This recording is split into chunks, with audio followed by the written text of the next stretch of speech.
في بعض الأحيان التصميم بتاعي اللي هعمله على المخرطة بيكون فيه عمليات هتتم من جانب، وعمليات برضه هتتم من جانب تاني.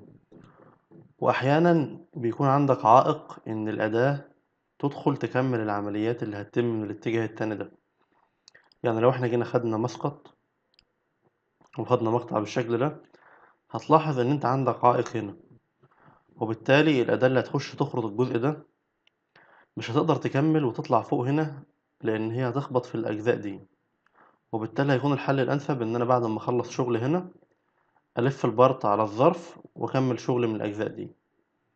فتعالوا بينا مع بعض نشوف هنتعامل إزاي مع الأجزاء اللي فيها شغل من جهتين، سواء كان في تماثل ما بين الشغل من الجهتين أو كان في اختلاف. نفس المفهوم اللي هنتعامل بيه مع البارت ده نقدر نتعامل بيه مع أي بارت تاني مهما بلغت درجة تعقيده، لأن المفهوم واحد. الخطوة الأولى اللي احنا هنعملها، تعال نعرف الماشين. كليك يمين Edit Definition. طبعا انا هشتغل بالاعدادات نفسها اللي كنت شغال بها قبل كده، فاقول له اوكي.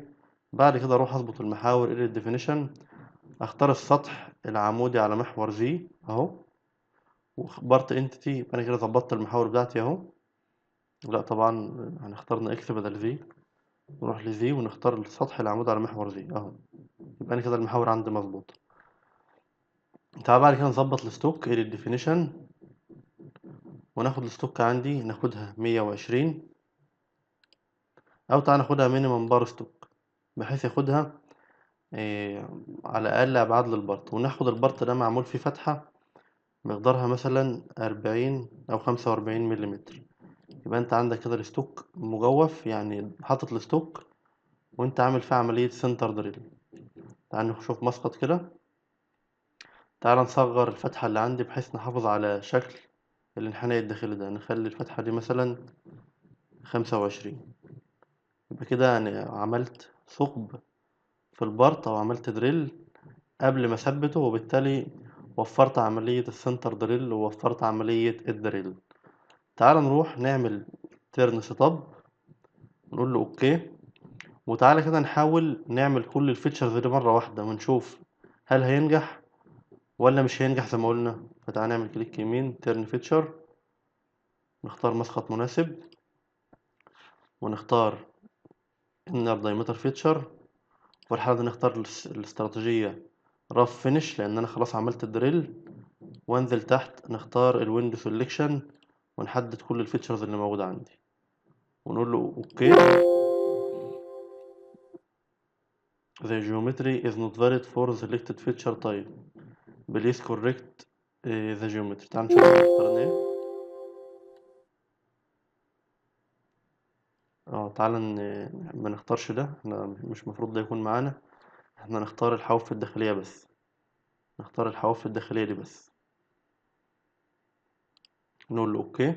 كليك يمين generate operation plan، generate للتول باث، ونشوف النتيجة اللي هتطلع معانا في السيموليشن.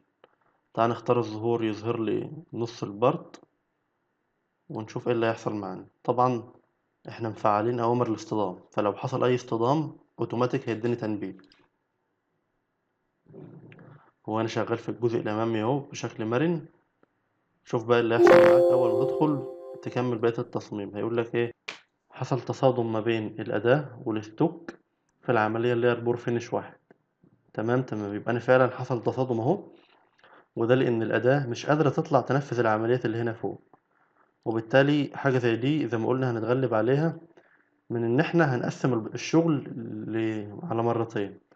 مرة هناخدها وإحنا مثبتين البارت من الاتجاه ده، ومرة هنلف البارت ونكمل شغل. طب نعمل كده إزاي؟ تعالى نعمل إيه definition، وننزل تحت ونعمل كلير. وفي الحالة دي نختار بس نص التصميم، نختار نص التصميم اللي هو النص ده. تمام، ونقول له أوكي، ونعمل سيموليشن ونشوف النتيجة اللي هتطلع عندنا. تعال ناخد برضو نص التصميم ونقول له اشتغل. يبقى هو هنا هيشتغل على نص التصميم وينتج فيه اللي يقدر ينتجه بقدر الإمكان. تعال نقول له شو ديفرنسز، طبعا ما حصلش اصطدام. يبقى هو أنتج كل اللي يقدر ينتجه من نص التصميم. طبعا هو في حتة زيادة هو ما قدرش ينتجها، وده هناخدها من الجهة التانية. تمام، هو لقى حتة زيادة اهو، ما قدرش يدخل يجيبها عشان ما يخبطش، وبالتالي سابها. يبقى انا كده انتجت نص التصميم. طيب انتج نص التصميم التاني ازاي؟ هنعمل دراسة جديدة، كليك يمين على الستوك ونقول له تيرن ستوب. وفي الحالة دي هنعكس اتجاه الدراسة، تمام. يبقى انا كده عكست محور زي. بعد ما عملنا الدراسة التانية نروح بقى نكمل شغل، كليك يمين تيرن فيتشر وناخد مسقط مناسب. وفي الحالة دي نختار النص الباقي ده انر دايمتر، والاستراتيجية عندي رف فينش لان انا خلاص حاطط البار مثقوب. ونختار في الحالة دي النص التاني ده كلير، ونختار النص التاني ده. يبقى كده الدنيا عندي تمام. كليك يمين نعمل جنريت للاوبريشن بلان، نعمل جنريت للتول باس. بعد ما عملنا جنريت للاوبريشن بلان هلاحظ ان برضو ظهر عندي عمليتين مطابقين للعمليتين اللي تموا دول. انا عندي بور رف واحد وبور فينش واحد، وبور رف اتنين وبور فينش اتنين. يبقى انا كده خدت البارت بتاعي على مرتين. فتعال نعمل كده سيموليشن للدراسة كلها، نعمل سيموليشن للعمليات كلها.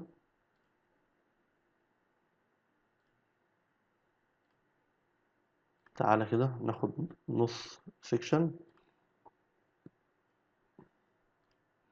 يبقى ده اول سيت اب موجودة عندي اهي. بعد ما نخلص السيت اب الاولانية هنلف البارت ونبدأ نشتغل عليه بالسيت اب التانية بنفس الاعدادات، بحيث في النهاية خالص ان البارت بتاعي يطلع عندي اهو نضيف مفيش فيه اي زيادات.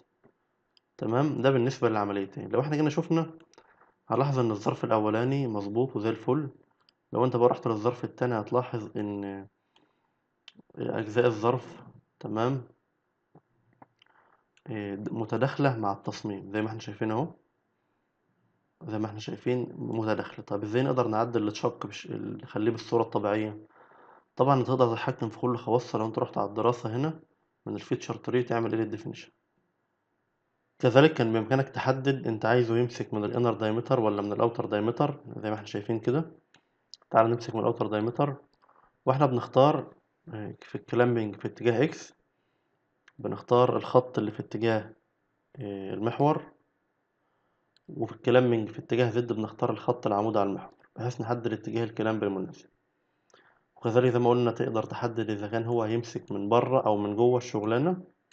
وكذلك برضو بإمكانك تعمل أوفست للشغلانة من الظرف. يعني مثلا لو احنا جينا شفنا من المسقط ده، أحيانا أنا بعوز الظرف ده يطلع بره الشغلانة شوية. مثلا لو أنا بعمل عملية ثقب نافذ وعايز أتجنب إن أنا أخبط في الظرف أو أقرب منه، فكذلك برضو أنت بإمكانك تعمل أوفست عن الظرف بحيث تحدد المقدار اللي من الشغلانة اللي هيكون داخل جوه الظرف.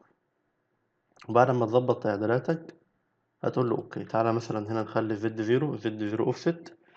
وبنفس الكيفية بنقدر نحدد الاتجاه اللي الظرف هيمسك بيه الشغلانة، سواء كان في اتجاه محور اكس باختيار الضلع الراديال او الضلع الاكسيال، واتجاه محور زد في اختيار الضلع الراديال.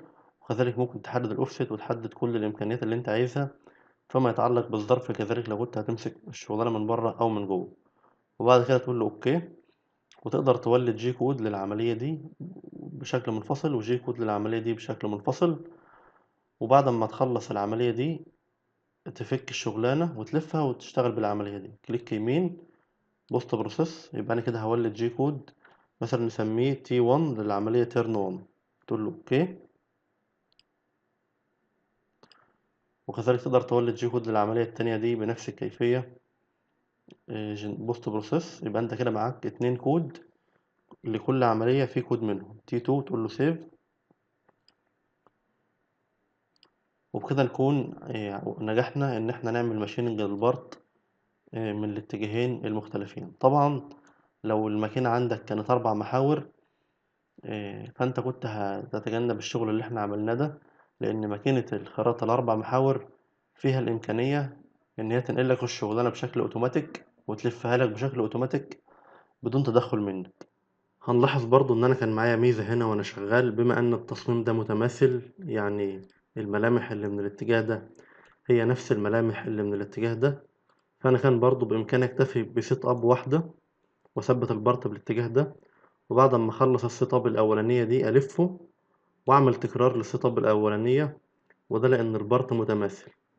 أما لو كان الملامح اللي هنا تختلف عن الملامح اللي هنا، كنا في الحالة دي هنلجأ إن احنا نعمل تو سيت أبز مختلفين زي ما شفنا، ونولد جي كود لكل عملية منفصلة منه.